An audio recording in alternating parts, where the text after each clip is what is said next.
मुझसे अली का जिक्र मत किया करो। अलमास,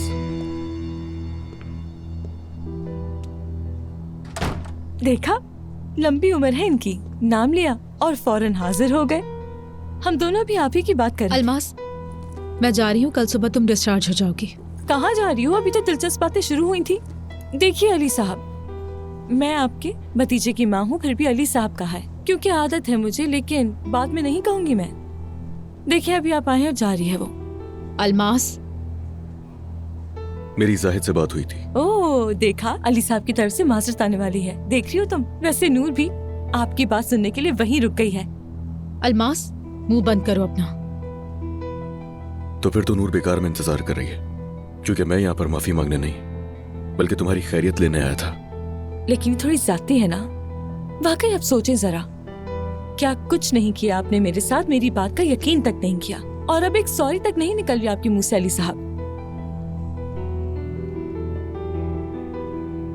हाँ, जैसे तुमने हमेशा ही तो सच कहा है और हमेशा ही हक पर थी। सारा कसूर तो हमारा था, मैं ही तो तुम्हारा गुनहगार था।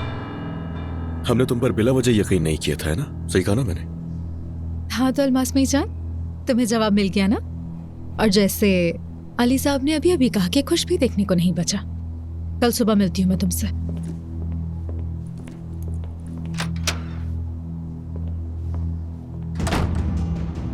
देखा, अगर सॉरी कह देते तो वो नहीं जाती यहाँ से। बोलने की जरूरत नहीं है तुम्हें ज्यादा। जो बच्चा तुम्हारे पेट में है ना, ये मेरा भतीजा है।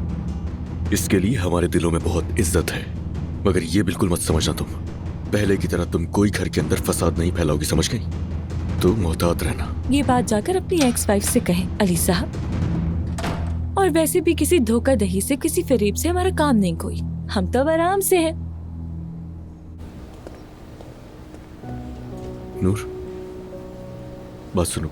अलमास से तो माफी नहीं मांगनी मुझे, मगर तुमसे माफी मांगता हूं मैं। इतनी दफा माफी मांग चुके हो कि अब फर्क ही नहीं पड़ता। देखो, मैंने उस पर यकीन नहीं किया था, जिसकी वजह से मैंने तुम पर दबाव डाला। तुम सही थी, अफसोस है, इसलिए तुमसे माफी चाहता हूँ। अब मुझे क्या करना चाहिए? माफ करके गले लगा लो, यही कहना चाह रहे हो? पता है, मुझे कुछ दिनों के लिए फार्म हाउस वापस जाना होगा। मर्द की वजह से मजबूरी है ये मेरी। मैं चाहता नहीं था। वैसे तुम्हें इस वक्त यही करना चाहिए था, मर्द के लिए भी और बच्चे के लिए भी।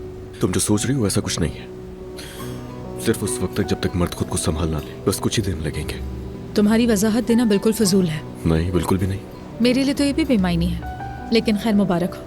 हम दोनों ने अपनी जिंदगियों के लिए बिल्कुल सही फैसले लिए हैं। मोहब्बत बदुआ